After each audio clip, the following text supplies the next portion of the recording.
meus irmãos queridos, na Bíblia toda, mas de uma maneira especial, no Antigo Testamento, os nomes são algo muito importante para Deus.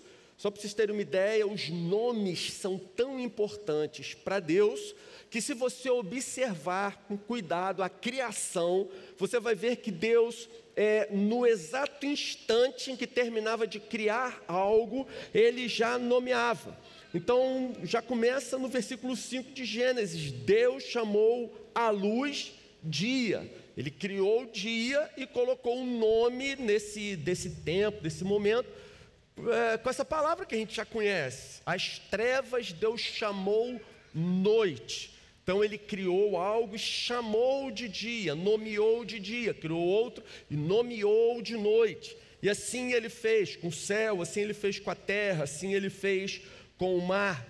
E no que diz respeito aos homens, na Bíblia, receber um nome é algo extremamente significativo, especialmente para o povo judeu no Antigo Testamento. Era logo uma primeira experiência com muitas consequências, importantes consequências, pela qual passava de imediato um recém-nascido, é óbvio. Então, hoje, em nossa cultura ocidental, alguns aspectos, algumas características aparentes da pessoa, como se a pessoa é extrovertida ou não, se a pessoa é engraçada ou não, nós chamamos a isso de personalidade.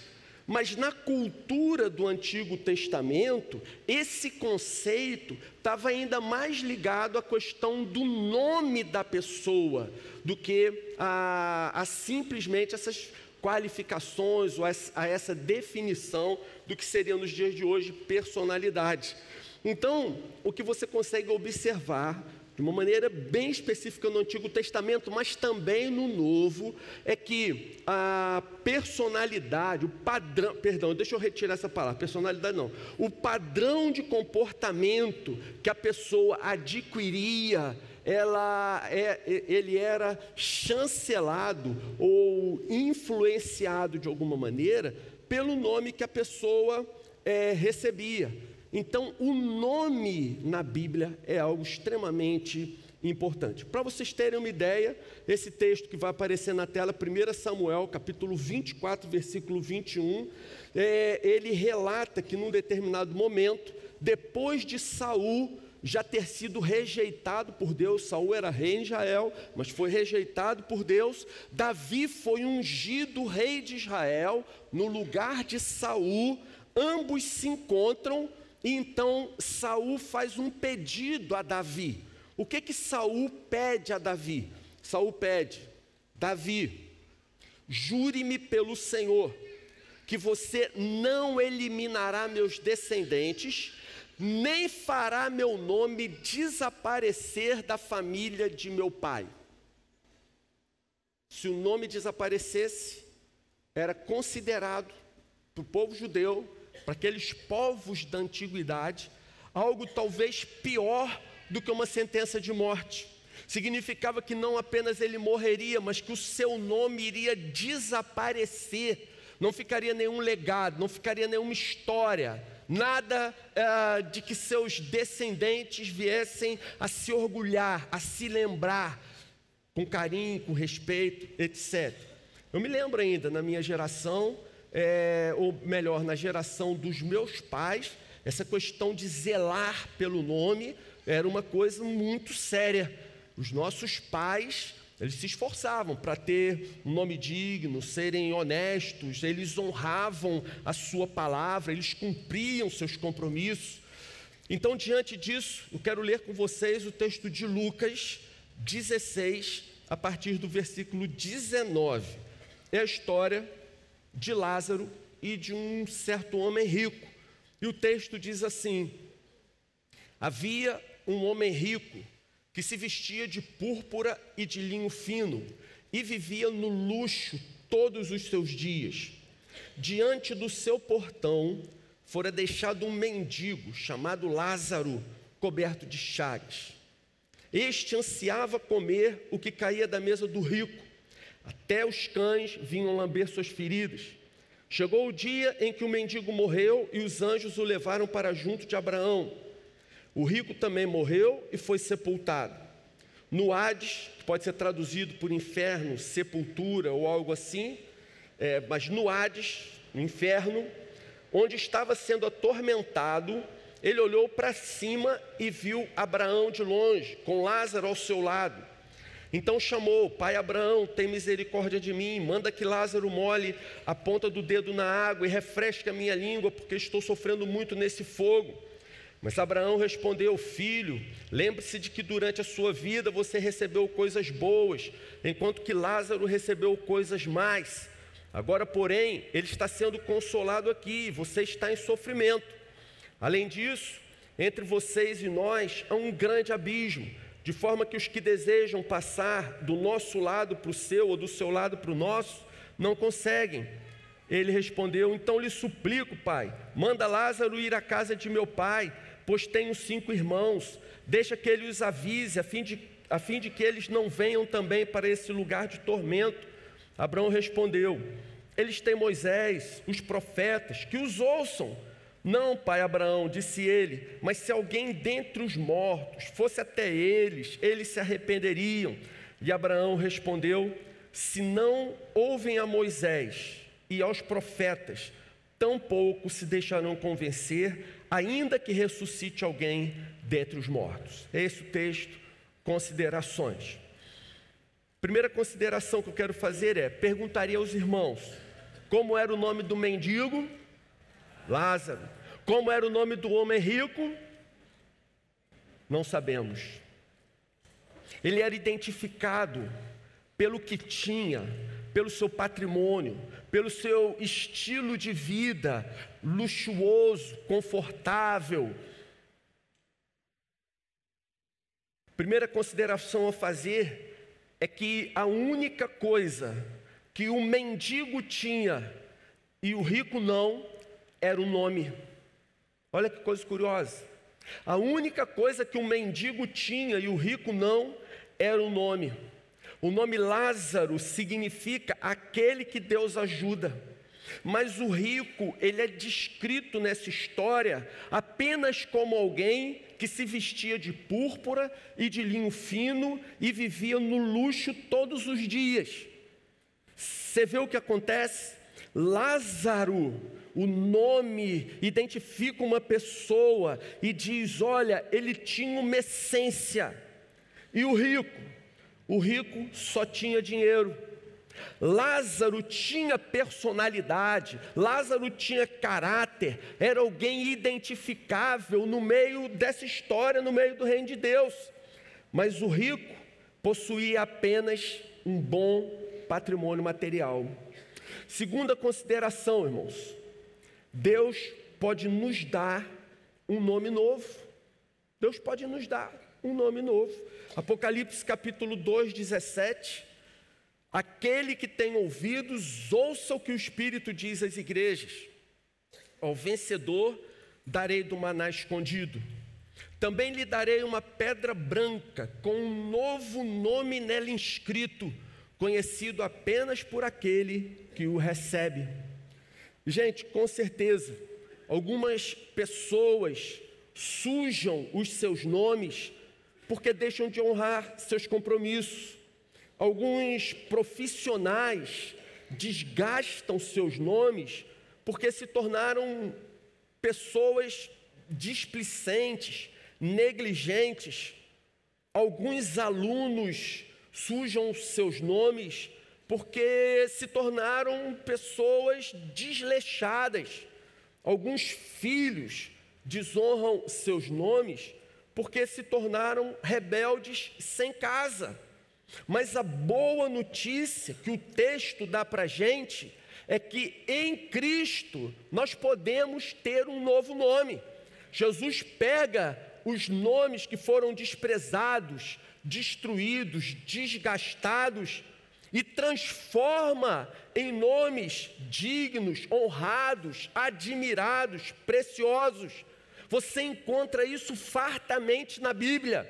Abrão passou a se chamar Abraão, Sarai passou a se chamar Sara. Jacó virou Israel. Oséias se transformou em Josué. Simão em Pedro. Saulo em Paulo. E é lógico, não é o estudo do momento, o que significa cada mudança de nome desses, mas todas elas são extremamente significativas. Quando nós olhamos uma mudança de nome como esses citados aqui, você vai ver que fica evidente que a partir daquele momento houve uma mudança de posição no coração da pessoa. A pessoa passou a ter uma nova dignidade, ela passou por uma transformação de caráter, uma mudança de vida, ela recebeu de Deus uma nova missão. Então, vamos às aplicações. Primeira aplicação.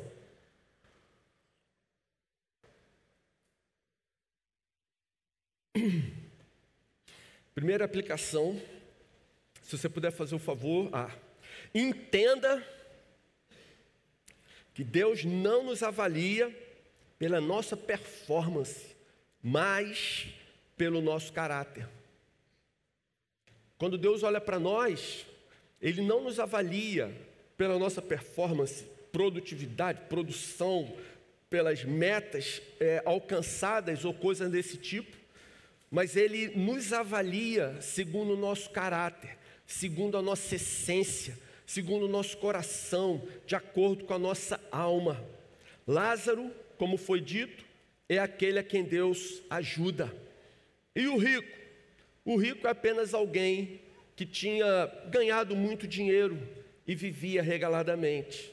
Deus não nos avalia pela nossa performance, mas pelo nosso caráter e pela nossa essência. Se você pegar o primeiro sermão de Jesus, com o qual ele deu início ao seu ministério, que se encontra no Evangelho segundo Mateus, capítulos 5, 6 e 7, ele já começa o capítulo 5, já começa o Sermão do Monte, falando de alguns traços importantes das pessoas a quem ele estava chamando para comporem o reino de Deus. Então ele começa aquela citação das bem-aventuranças. Bem-aventurança significa uma pessoa muito abençoada, uma pessoa muito feliz, uma pessoa que foi especialmente agraciada por Deus. Isso tudo é um bem-aventurado. Então veja, se você quiser acompanhar, Mateus 5, versículo 3, começa dizendo assim: bem-aventurados os pobres de espírito, porque deles é o reino dos céus. Bem-aventurados os que choram, porque eles serão consolados. Bem-aventurados os humildes, porque eles receberão a terra por herança. Bem-aventurados os que têm fome e sede de justiça, pois serão fartos. Bem-aventurados os misericordiosos, pois obterão misericórdia. Bem-aventurados os puros de coração, pois verão a Deus. Bem-aventurados os pacificadores, porque eles serão chamados filhos de Deus. E ele termina essa primeira sequência do seu sermão, concluindo essa introdução, dizendo o seguinte: vocês são o sal da terra, vocês são a luz do mundo. Percebe o que acontece aqui? Os aspectos evidenciados por Jesus aqui no início do Sermão do Monte não estão, nenhum deles, atrelados ao nosso desempenho, ao desempenho evangelístico dos discípulos, a capacidade dos discípulos ou nossa de realizarmos boas obras. Nenhuma dessas características citadas por Jesus fazem menção à competência da pessoa para implantar o reino dos céus, mas estão todos eles vinculados à sua própria essência, ao seu caráter. Quando Jesus diz, vocês são o sal da terra, o que que Jesus está dizendo? Gente, pode ser que a minha memória me envergonha agora, mas pelo que eu me lembro do tempo de pré-vestibular, segundo grau e tal, o sal que nós conhecemos são dois átomos de sódio e de cloro. É isso mesmo? Sódio e cloro. Cara, você pega um átomo de sódio e um átomo de cloro, junta, não tem jeito disso virar açúcar. Vai salgar onde quer que essa molécula, essa partícula esteja, porque faz parte da sua essência, faz parte da sua natureza. Pega o sódio, junta com cloro, isso vai ser sal em qualquer lugar do universo. Então Jesus está dizendo, vocês são o sal da terra, a essência de vocês, independente de performance, independente de bater metas, independente de você ser frutífero ou não, existem outras palavras que viriam a complementar isso, mas agora o nosso enfoque é em relação a esse assunto, tá certo, gente? Então o que o texto diz é, a nossa essência, quando nós recebemos a Jesus, quando nós nos convertemos a Jesus, nós recebemos uma nova natureza, e essa nova natureza vai ser sal em qualquer lugar do universo, em qualquer lugar da terra e dos céus. É uma nova natureza dada, providenciada por Deus. A mesma coisa, vocês são a luz do mundo. Gente, um feixe de luz, ele pode correr todo o universo em plena escuridão, mas se em algum momento ele encontrar um anteparo, ele vai bater ali, ele vai iluminar. Não tem jeito, é assim que funciona. É um raio de luz, é um feixe de luz. Então ele iluminará aonde quer que ele venha chegar, aonde quer que ele seja levado. É isso que Deus está falando. Vejam, vocês conhecem a parábola dos talentos. Um homem vai sair de viagem, então ele chama os seus servos, dá 5 talentos para um, 3 para outro e 1 para outro. Ele diz, olha, cuidem dos meus talentos, quando eu voltar vocês me devolvam. O homem saiu, ficou um tempo fora, quando ele voltou ele pediu contas dos seus servos, e aí veio o primeiro servo, a quem ele deu 5 talentos, prestou contas. Senhor, o Senhor me deu 5 talentos, toma, Senhor, eis aqui outros 5 que eu ganhei, aplicando aquilo que o Senhor me deu. Aí o que Jesus responde? Muito bem, servo bom e frutífero. É isso que ele diz? Muito bem, servo bom e produtivo. Foi isso que Jesus falou? Não, o que Jesus disse? Muito bom, servo bom e fiel. Porque você foi fiel no pouco, agora sobre o muito eu te colocarei. E ele repete a mesma coisa, o que trouxe 3. Muito bem, servo bom e fiel. Você foi fiel no pouco, sobre o muito eu te colocarei. Sabe por quê, irmãos? A prioridade de Deus para nós não é que a gente venha frutificar, render, multiplicar. A prioridade de Deus é mudar a nossa essência, é mudar o nosso caráter, é transformar o nosso coração. Porque se essa mudança ocorrer em nós, todas as demais coisas virão apenas como consequência, simples assim. O trabalho da igreja, o ministério, o evangelismo, a preocupação com os meus amigos de oração, tudo isso virá de uma maneira absolutamente natural. Você nunca vai ouvir de uma pessoa transformada pelo Espírito algo do tipo: ah, meu Deus, o ministério está me matando. Ah, meu Deus, eu não aguento mais fazer discipulado, eu não aguento mais orar, não aguento mais ler a Bíblia, não aguento mais ir à célula.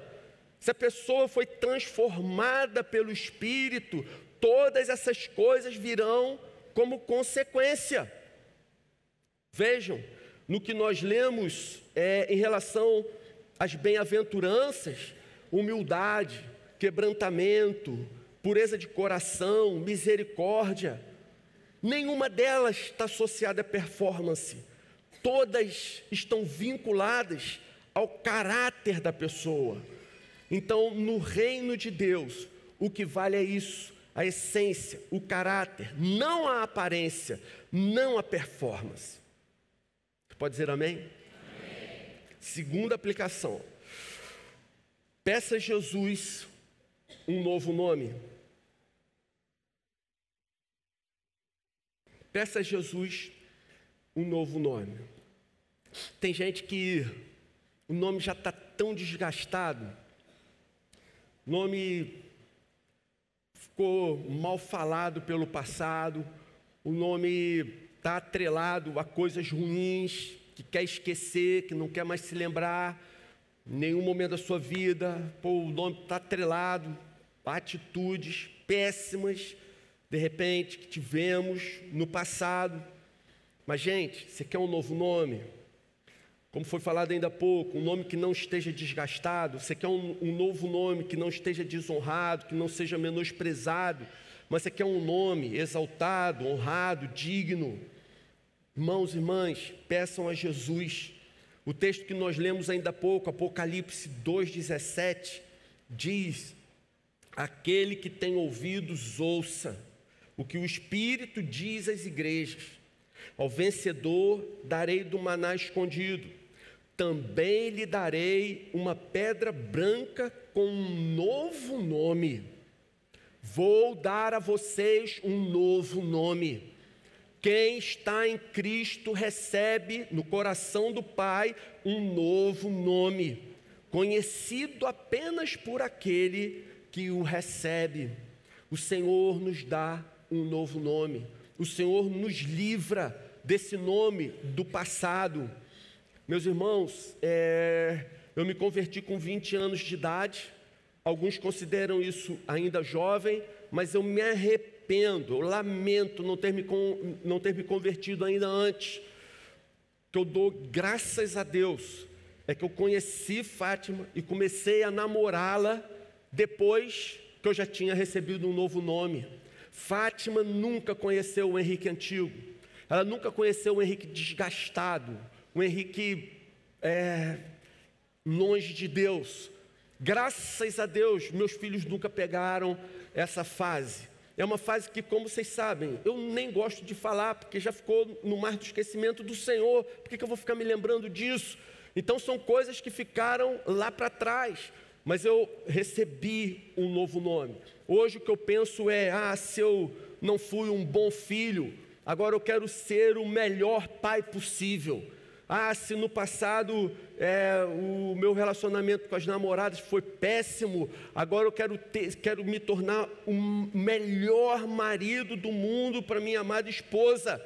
Agora na minha profissão, agora no meu chamado, agora naquilo que Deus colocou no meu caminho, eu quero me tornar o melhor pastor que eu puder. Eu quero ser o pastor mais dedicado, mais comprometido, mais santo, mais zeloso, que tiver ao meu alcance. Não consigo mais ser alguém displicente, não consigo mais ser alguém relaxado. Se no passado eu fui um péssimo aluno, agora eu me esforço para ser o profissional mais zeloso, dedicado, estudioso que eu puder. Faço isso com amor, não faço isso com peso, não faço isso me lamentando, mas eu faço exultando diante de Deus, porque Ele mudou a essência do meu coração. Gente, quando eu partir dessa terra, o que eu espero de fato é deixar para Fátima, é deixar para os meus filhos um nome novo, um nome limpo, nome de alguém que eles possam se recordar com carinho, com amor, com admiração, com respeito. Essa é a ideia. Eles que me conheceram na minha intimidade, a minha casa que me conhece do avesso, a ideia é que eles guardem em seus corações essa imagem de alguém fraco, pecador, que tem erros, mas que amava Jesus, que se esforçava para conhecer a Jesus, para obedecer a Jesus, alguém que se esforçava para ser coerente com a sua fé. É isso que eu pretendo deixar. Viu, gente? É só isso, hein? Não tem dinheiro não, é só o nome. Terceira aplicação: não confie em seu próprio nome para se chegar a Deus. O único caminho é o nome de Jesus. Não confie no seu próprio nome, mas no nome de Jesus. Gente querida, a oração que Deus ouve é a oração feita em nome de Jesus. Milagres legítimos que ainda existem são realizados em nome de Jesus. Os demônios, não traumas do passado, demônio, espírito maligno, coisa ruim, os demônios tremem e fogem quando falamos em nome de Jesus. O acesso à presença de Deus só é obtido em nome de Jesus. Filipenses capítulo 2, versículo 9 diz: Deus o exaltou à mais alta posição e lhe deu um nome que está acima de todo nome, para que ao nome de Jesus se dobre todo o joelho nos céus, na terra e debaixo da terra, e toda língua confesse que Jesus Cristo é o Senhor, para a glória de Deus Pai. Amém, irmãos? Então não confie em seu próprio nome para se chegar a Deus, mas no nome de Jesus. O único caminho que dá efetivamente acesso a Deus é através do nome de Jesus. Quarta aplicação.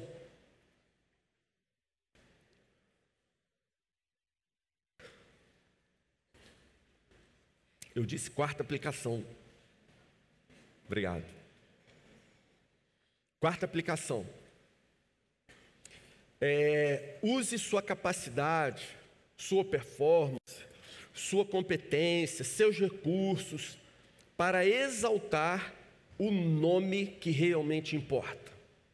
Use tudo que você tem às mãos para exaltar, glorificar, honrar o nome que realmente importa. Acompanha comigo o seguinte raciocínio. A parábola que nós ouvimos, a história que nós ouvimos de Lázaro e de um certo homem rico, não menciona se o rico obteve sua riqueza por meios ilícitos e por isso foi para o inferno. Ela não deixa isso claro. A gente não sabe a maneira como ele enriqueceu. Se ele enriqueceu de uma maneira honesta, digna, ou se ele enriqueceu ilicitamente e por isso foi para o inferno. A parábola não menciona e a gente não pode concluir por ela não trazer detalhes suficientes para isso. A parábola também não diz que o rico teria maltratado a Lázaro e porque maltratou a Lázaro, ele foi então por isso condenado. Não. A parábola também não critica o rico por ser rico. Então, o que acontece aqui? A parábola não critica e não condena o rico por ser rico, mas sim por sua insensibilidade. Essa que é a chave da questão. A moral da história é que o rico era insensível. Ele vivia uma vida confortável, uma vida rica, uma vida de esbanjamento, enquanto na porta da sua casa havia um homem que sofria e não tinha sequer as migalhas que caíam da sua mesa, porque outros chegavam na frente. Esse homem ficava ali, entregue aos cães, e os cães passavam e lambiam as feridas do seu corpo. Então a moral da história é: o rico não foi condenado ou criticado por ser rico, mas por ser alguém insensível. A parábola não critica o rico por ser rico, mas por causa da sua indiferença ao sofrimento e às necessidades do próximo. Os homens, eles nos condenam quando nós fazemos o que é errado, mas Deus nos condena por deixarmos de fazer o que é certo. Os homens nos condenam porque fazemos o que é errado. O padrão de Deus é muito mais alto. Então, no reino de Deus, nós somos condenados não apenas porque fizemos algo que é considerado errado, mas porque deixamos de fazer o que sabíamos que era certo. A parábola não critica o rico por ser rico, mas por não usar os seus recursos para glorificar a Deus cuidando de Lázaro. Eu não sei como é que você hoje lida com as mídias sociais. Eu estou começando a entrar aqui sabe aquele momento que você vê assim, ó, vai dar ruim, povo, vai acontecer uma tragédia, eu não consigo atender, dar conta de todas as mídias sociais. Parei de usar o tal do Messenger do Facebook, porque a quantidade de mensagem que entrava por ali não dava para ler, e eu sei como é que é, alguém manda uma mensagem, se você não responde em 5 minutos, a pessoa já fica, o Henrique não me ama, o Henrique não me dá atenção, ele não quer saber de mim. E ali eram assim, 100 mensagens, 150 mensagens todos os dias, eu não conseguia. Se eu ficasse o dia inteiro lendo, talvez não desse conta. Inventaram um infeliz do WhatsApp, que é parecido, é pior ainda, porque o cara vê se você leu ou se não leu, e aí você fica ali, e o cara vê que não leu, falou assim, ele viu meu nome e não me deu importância, então ele não leu, então ele não me ama. Gente, que tragédia. Mas aí para chegar no seguinte ponto, e-mail então, nem me lembro quando foi a última vez que eu abri aquela caixa, mas uma das últimas vezes que eu abri, seguramente eu tinha algo em torno ali de 30, 35 mil e-mails lá. Nunca vou ler, é óbvio, nunca vou ler. Mas o que eu queria destacar é o seguinte, um dia eu recebi um e-mail diferente de todos os outros 30, 35 mil que estão lá. Um irmão que eu conheci me mandou um e-mail dizendo assim: Henrique, Deus me deu o dom da contribuição e eu preciso exercê-lo. Por favor, sempre que a Oceânica precisar de algo, não deixe de me falar. Acho que foi o único e-mail desse sentido que eu recebi na minha vida. Vocês imaginam? O rico não foi para o inferno porque era rico, mas porque o Deus que ele amava de todo o coração era o Deus Mamon, o Deus do dinheiro e o Deus das riquezas. Eu quero concluir, gente, dizendo que morreu Lázaro e acabaram as suas dores. Morreu o homem rico e acabaram-se os seus deleites, os seus prazeres, a sua vida tranquila, divertida, alegre, para sempre. Quando, na consumação dos séculos, os céus se desfizerem em brasas e todas as coisas tiverem passado, nós só teremos uma coisa lá: um nome dado por Deus. Não um nome depreciado, desgastado pelo pecado, mas um novo nome, cunhado pela mão de Deus numa pedrinha branca, que Ele concederá a cada um que o ama. Amém? Vamos orar? Pai, obrigado pela Tua presença, ajuda-nos a vivermos essa realidade, continua transformando a nossa vida. Senhor, que coisa tremenda, o Senhor conhece a cada um de nós pelo nome, o Senhor conhece a nossa intimidade, e apesar do Senhor nos conhecer assim, mesmo assim, o Senhor nos amou, nos escolheu. Não conseguimos entender, Senhor, mas queremos viver para Ti, para a honra e glória do Teu santo nome. Então, Senhor, se temos tido outros ídolos em nosso coração, se existem outras prioridades dentro de nós, dos nossos afazeres, que estão acima desse desejo de transformação, de mudança de caráter, de mudança de vida, para nos parecermos mais com o Senhor, dia após dia. Então, Senhor, ajuda a gente. Nós queremos ser transformados por Ti.